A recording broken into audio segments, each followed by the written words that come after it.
¿Y si te dijera que todos esos años de esfuerzo, sudor, desvelos, sacrificios, podrían no haber valido de nada? Existe una técnica, mantenida en secreto durante milenios, capaz de llevarte a cualquier resultado sin desgaste. No es una figura retórica, es un instructivo de la realidad, legado por una de las mentes más antiguas y poderosas que han existido. La promesa parece imposible, obtenerlo todo sin hacer nada. Precisamente por eso se consideró prohibida. Revienta la regla central del sistema que te mantiene preso, esa creencia de que debes luchar. No traigo trucos de productividad, traigo el código, la llave exacta para inclinar la realidad a tu favor aprovechando el flujo del universo, no la fuerza bruta. Advertencia. Lo que sigue contradice todo lo que te enseñaron, y una vez que lo entiendas, no habrá retorno. Si estás listo para soltar la roca y mover la montaña, quédate. Quizá esta sea tu última llamada para despertar. Esta llave nos aparta del estruendo contemporáneo y nos transporta a las montañas brumosas de la antigua China. Más de 2000 años atrás. Allí, un anciano bibliotecario, un archivista silencioso llamado Lao Tse, miraba el mundo de otro modo. No se fijaba en los ejércitos ni en los emperadores. Observaba el agua, el viento y el bambú. Detectaba patrones que los demás, absorbidos en sus propias guerras, pasaban por alto. De aquellas observaciones surgió una tesis tan disruptiva, tan opuesta a las creencias de su época, que fue tachada de peligrosa. En un mundo que celebraba la conquista y la imposición, su idea rozaba la herejía. Para obtenerlo todo no hace falta sumar más acción, sino restarla. La maestría no se funda en la dureza, sino en la suavidad. La victoria no aparece por resistir, sino por fluir. A ese principio le dio un nombre destinado a atravesar los siglos, aunque casi nadie captara su potencia real. Wu Wei. Acción sin esfuerzo o no acción. Al oído contemporáneo, entrenado para pelear cada palmo, suena a delirio o fórmula para el fracaso. Sin embargo, lo de Lao Tse enlaza con una tradición aún más antigua, la sabiduría hermética. Wu Wei no equivale a quedarse de brazos cruzados. Significa actuar en sintonía exacta con la corriente universal de energía. Hermes Trismegisto, el 3 veces grande, describiría esto como dominio de la propia vibración. De acuerdo con el principio de vibración, uno de los 7 pilares del hermetismo, nada permanece quieto. Todo se mueve, todo vibra. Cada pensamiento, cada emoción y cada objeto portan una frecuencia propia. El universo no es un montón de cosas inertes. Es una sinfonía viva de vibraciones. El esfuerzo a golpes, esa lucha diaria a base de fuerza, no es más que intentar imponer a la realidad una vibración que no le corresponde. Es como querer clavar, a pulmón, una nota desafinada en medio de una orquesta perfectamente afinada. Lo único que obtienes es ruido, fricción y resistencia. El Wu Wei, la acción sin esfuerzo, propone lo contrario.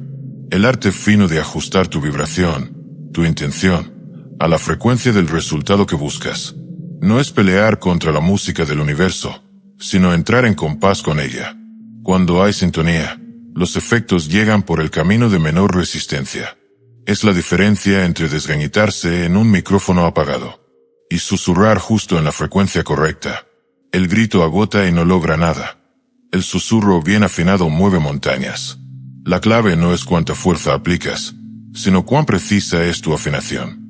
De eso se trata, de convertirte en director de tu energía, de tocar en armonía con la sinfonía cósmica, y no en ese músico díscolo que insiste en su melodía desafinada, sembrando caos y frustración. Ahora bien, sintonizar suena etéreo, abstracto, casi impracticable. Ahí es donde muchos se pierden. Oyen acción sin esfuerzo y la traducen en otra cosa, una cárcel más pulida. Intentan aplicarla y caen en el autoengaño. Confunden sintonía con el silencio de la inercia. Antes de mostrar cómo hallar la frecuencia correcta, hay que desenmascarar la imitación barata que mantiene a la mayoría atrapada en una versión falsificada del poder. Y es justamente aquí donde aparece el verdadero reto. Entender que Wu Wei no invita a la pasividad, sino a una percepción más fina de la existencia.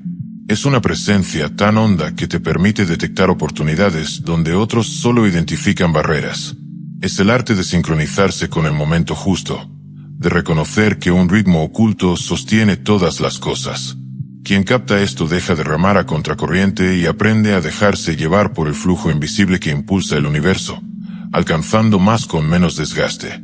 Aquí tenemos que ser claros. Tu escepticismo tiene fundamento. La noción de no acción fue secuestrada y deformada hasta convertirse en coartada elegante para no hacer nada. Muchos escuchan hablar de Wu Wei y lo toman como permiso para la pereza, una coartada espiritual para posponer, eludir conversaciones difíciles y evadir responsabilidades. Se sientan en loto aguardando a que el universo les deposite la carrera soñada, la pareja perfecta y una cuenta bancaria generosa. Eso no es Wu Wei, es una fantasía infantil. Esa lectura New Age no solo es errónea, es peligrosa. Desactiva uno de los principios de poder más dinámicos y eficaces jamás formulados y lo reduce a una filosofía de impotencia camuflada de espiritualidad. Es la mentalidad del si tiene que ser, será, no hace falta que haga nada. Pero esa pasividad no es flujo, es estancamiento. Es renunciar a la danza de la vida, quedarte esperando a que la música te busque. El universo no premia la inacción. Responde a la intención nítida y a la acción alineada. Confundir no acción con no hacer nada es el error fundamental. En alquimia, la transformación comienza con la nigredo, la noche oscura del alma. Un proceso de disolución que derriba estructuras viejas y enfrenta las sombras propias. Es un vacío fértil y activo donde lo viejo muere para que nazca lo nuevo. La pasividad falsa, la falsa putrefacción de los alquimistas, en cambio, es un pantano. Nada se disuelve, nada se encara, por lo tanto, nada cambia. Es la comodidad peligrosa de esquivar la incomodidad necesaria para una transformación auténtica. El hermetismo ofrece la brújula para distinguir estos dos caminos. Su primer axioma es el mentalismo. Todo es mente. El universo es mental. Lo existente es proyección de la mente universal. Tu mundo externo no es más que espejo de tu estado interno. La pasividad ociosa es, en términos mentales, abdicación. Renuncias a tu poder creador. Es como decirle al universo, me rindo, decide tú. Y el universo, fiel a tu libre albedrío, te deja exactamente donde estás, estancado. El Wu Wei auténtico, por el contrario, es una mente en atención enfocada y receptividad dinámica. Es la quietud tensa del cazador que aguarda el instante preciso. No hay pereza, hay preparación.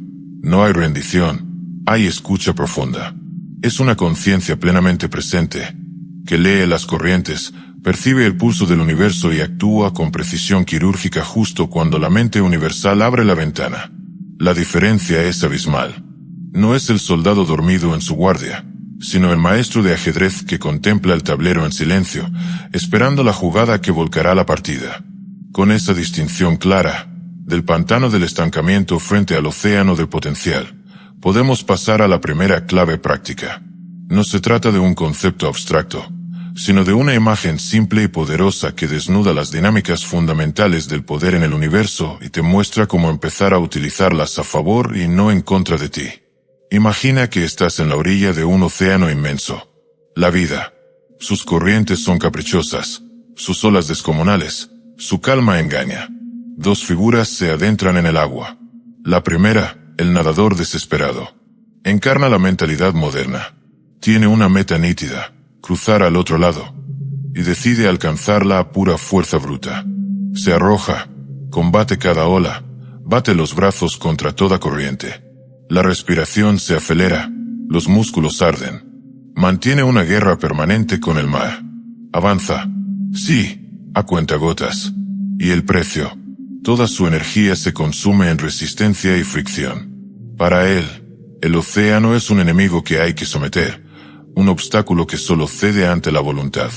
Termina exhausto, frustrado, casi siempre tratando de no hundirse. Esa es la postal de nuestra vida cuando operamos desde el esfuerzo. Peleamos con los problemas, nos oponemos al cambio, forzamos escenarios. Vivimos en una continua batalla contra la propia existencia. Y luego nos preguntamos por qué estamos tan cansados. Ahora mira el segundo personaje. Es el maestro surfista. No entra a combatir, entra a bailar. No concibe al océano como adversario, sino como aliado. Primero observa, siente el compás de las olas, lee las corrientes que no se ven. En vez de gastar fuerza contra el mar, se coloca en el sitio correcto, espera la ola propicia. Cuando aparece, con un gesto preciso y mínimo se acopla a ella. Entonces ocurre lo esencial. La misma energía que agotaba al nadador ahora lo empuja con una rapidez y una elegancia sorprendentes. Esta escena encarna el principio de polaridad del hermetismo. Nadador y surfista son dos extremos de una misma cosa, como aplicamos la fuerza. Comparten océano y energía, pero no enfoque. El nadador opera en el polo de la resistencia, fuerza contra fuerza, pura fricción. El surfista, en el polo de la maestría, no resistencia y canalización. Como enseña el Kybalión, los opuestos son idénticos en naturaleza y difieren solo en grado. La energía es la misma. Lo que cambia es el uso que haces de ella. El mentor hermético, practicante del Wu Wei, domina la transmutación mental. Aprende a mover su polaridad de forma consciente. Detecta cuando está actuando como el nadador que malgasta su fuerza vital en luchas inútiles. Deliberadamente, cambia de modo. Deja de combatir la corriente y sale a buscar la ola. No se hace más débil por ello. Al contrario, se vuelve inmensamente más poderoso, porque abandona su fuerza limitada y empieza a canalizar la potencia ilimitada del océano. El surfista no supera al nadador por músculo, sino por sabiduría. Posee percepción fina. Comprende la naturaleza del mar y el misterio de ese elemento que Thoth, el Atlante, llamó alma del mundo. Algo que en la superficie parece frágil, pero guarda la llave para disolver cualquier resistencia. Para entender a fondo la lógica del Wu Wei, hay que acudir a su gran maestro. El agua. A primera vista, el agua parece lo más débil e indefenso, sin forma propia, adaptándose a cualquier recipiente. Un niño puede apartarla con las manos, un barco la corta sin esfuerzo. En un mundo que idolatra la dureza y la rigidez, el agua se tomaría por símbolo de debilidad. Pero esa es una apariencia engañosa. Tras esa suavidad se esconde el poder más tenaz y formidable del planeta. Gota a gota, durante milenios, el agua esculpió el Gran Cañón, transformó roca sólida en maravilla. Moldea continentes, suaviza montañas y vuelve canto rodado a la piedra más afilada. ¿De qué manera algo tan blando y dócil consigue lo que la brutalidad del martillo y el yunque jamás logra? La clave está en el núcleo del Wu Wei y de la estrategia alquímica. El agua no combate, no declara guerras, no intenta vencer a la roca mediante choque frontal. Hace algo más inteligente. Fluye. Si aparece un obstáculo, una roca en su curso, no embiste una y otra vez en resistencia ciega. Simplemente lo bordea, se ajusta a su forma, encuentra el camino de menor resistencia y prosigue su viaje inevitable hacia el océano. El secreto está en lo que ocurre mientras rodea, acaricia. Aplica una presión suave, casi imperceptible, pero constante. Esa táctica encarna el proceso alquímico. El agua es el gran disolvente universal, emblema de la primera fase de la gran obra. En ese tramo, la materia prima, nuestro ego endurecido, creencias rígidas y traumas cristalizados, debe disolverse. El agua no destruye el ego a golpes, lo disuelve con delicadeza en el agua de los filósofos de la conciencia, separando lo sutil de lo denso, lo puro de lo impuro. La manera en que el agua detecta y aprovecha las fisuras de la roca es la traducción práctica del axioma hermético más célebre. Como es arriba, es abajo. Así como en el plano físico encuentra fallas geológicas y puntos de debilidad, en el plano mental y emocional la conciencia fluida aprende a identificar grietas en cualquier problema. Deja de percibirlo como un bloque sólido e impenetrable y empieza a notar sus inconsistencias, sus contradicciones, los vacíos en su lógica. Trabaja por esos intersticios, no para quebrar el problema, sino para disolverlo desde dentro hasta que aquello que parecía una montaña imposible se reduzca a granos de arena. El agua enseña el arte de la disolución paciente. La verdadera fuerza no es romper, sino convertir la resistencia en fluidez. La naturaleza, además, ofrece otra enseñanza, un drama que se repite en cada tormenta. Una diferencia de vida o muerte entre lo que se rompe bajo presión y lo que usa esa presión para fortalecerse. Imagina el cielo oscureciéndose a lo lejos. El viento aúlla, La lluvia arrecia. En medio del campo, dos siluetas contrastan. La primera, un roble antiguo y robusto. Presume de su fuerza, de su tronco macizo y raíces profundas, y decide plantarle cara al temporal. Su credo es la resistencia absoluta. Soy fuerte, inamovible, nada me doblará. Se fija al suelo y se niega a ceder un milímetro. Es la mentalidad que nuestra cultura aplaude, voluntad férrea, determinación sin fisuras. Pero al viento no le conmueve el orgullo del roble. Ante resistencia total, aplica toda su fuerza. La rigidez, su supuesta virtud, se revela como su mayor debilidad. El empuje aumenta, la presión crece, al final, un crujido seco atraviesa el campo. El tronco se parte. El símbolo de fortaleza yace en el suelo. Venció en la batalla del orgullo, perdió en la guerra por sobrevivir. La segunda figura elige otro camino. El bambú, frágil en apariencia. Cuando llega el vendaval, no se obstina en resistir. No comparte el orgullo ciego del roble.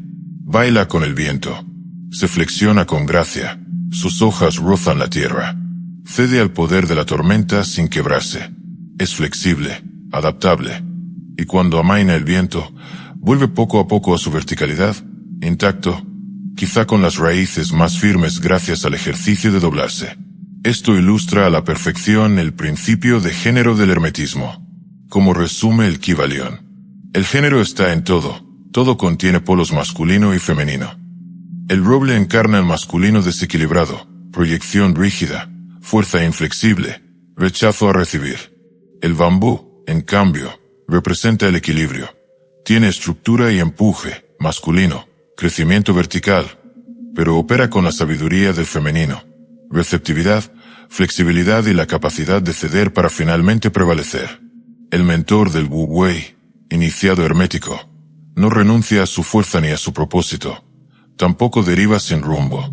Mantiene claro el vector de su destino y lo fusiona con la inteligencia receptiva de lo femenino. Distingue cuándo proyectar voluntad y cuándo recibir el flujo universal, cuándo ser roca y cuándo ser bambú. Comprende que la potencia real no vive en un único polo, sino en la danza armónica entre ambos. Asimilar las lecciones del agua y del bambú, ritmo y género, establece la base teórica de la maestría. ¿Pero cómo se traduce en práctica? ¿Cómo afinar la percepción para saber cuándo ser bambú y cuándo ser agua en medio de las tormentas cotidianas? Requiere recalibrar nuestro instrumento de percepción más íntimo, un giro hacia adentro que Todd describía como abrir el ojo que ve en la oscuridad. Ahora llegamos al núcleo del enigma. Pese a todo tu esfuerzo, sigues atrapado porque el adversario no está fuera. No es tu jefe, tu pareja ni la economía. Es un software silencioso corriendo en tu mente. El modo controlador. Esa voz que exige planear, gestionar, forzar y manipular cada detalle nace del miedo primordial. Si sueltas el control un segundo, todo colapsa. Es la rumiación que te desvela. Repite escenas y agenda el día siguiente. La paradoja es cruel. Ese intento de control es la fábrica del caos. Al forzar, creas resistencia. Al controlar personas, generas resentimiento. Al hiperplanificar, te ciegas ante oportunidades inesperadas. El modo controlador es como pretender apresar agua con el puño. Cuanto más aprietas, más se escurre. Frente a eso existe otro modo de estar, el observador sensible. No es pasividad, sino curiosidad radical y quietud consciente. Aquí se cumple la promesa y se abre la técnica prohibida. Lo que llamamos modo controlador, los hermetistas lo nombran conciencia profana, mente pegada al ego, al cuerpo y a la biografía, creyéndose separada del resto. El observador sensible es el umbral de la conciencia iniciática. La clave para conquistarlo todo sin hacer nada. Aplicar, de forma deliberada y consciente, el más potente de los 7 principios herméticos. El principio de correspondencia. El axioma es conocido. Como es arriba, es abajo. Como es adentro, es afuera. Pocos, sin embargo, comprenden cómo operarlo. La conquista nunca trató de someter lo externo. Eso es la voluntad del ego, magia negra, sino de ejercer soberanía interior. No hacer nada no equivale a inacción física. Significa detener la reactividad y la fuerza aplicada en el plano externo. Dejar de ser el nadador desesperado que pelea contra las olas de la realidad. El procedimiento es simple y profundo. En vez de intentar torcer la circunstancia que te irrita, te repliegas a tu centro, a tu santuario interno. Suspendes la lucha afuera y diriges la mirada hacia dentro. Identificas qué estado mental, emocional, vibracional en ti resuena con esa escena indeseada. Si afuera hay conflicto, dentro hay resistencia e ira. Si afuera hay carencia, dentro hay miedo y mentalidad de escasez. Una vez detectado el patrón, ejerces tu voluntad no para pelear con el mundo, sino para transmutarte. Eliges conscientemente elevar tu vibración, del miedo a la confianza, de la ira a la paz, de la escasez a la gratitud. Esto se hace en el plano mental, el plano de las causas. Entonces, por la ley de correspondencia, el plano externo, de los efectos, se reordena para reflejar tu nuevo estado. Obtienes el resultado sin forzarlo físicamente. Te conviertes en un alquimista mental. Ya tienes la llave de la alquimia mental, moldear la realidad desde tu estado interior. Falta resolver dos preguntas. ¿Qué estado transmutar y cómo orientarte en medio del ruido cotidiano? Para eso hace falta un mapa, un sistema que traduzca el lenguaje complejo del universo en señales claras. Ese mapa existe. Es un GPS interno, el sistema del semáforo. Con él, lees la energía de cualquier escena y sabes cómo proceder, llevando la teoría hermética al terreno de una práctica diaria, concreta y fiable. Imagina cada situación como una carretera con semáforo. Luz verde. La sientes cuando todo avanza sin fricción. La conversación fluye. La idea cae en tierra fértil. La puerta se abre justo a tiempo. Es el aviso. Vía libre. Tu vibración entra en fase con la de la situación. Toca acelerar, disfrutar del caudal y actuar con seguridad. El universo confirma tu alineación. Luego aparece la luz roja. La conoces. Empujas y nada cede. La charla se enrarece. La negociación se atasca.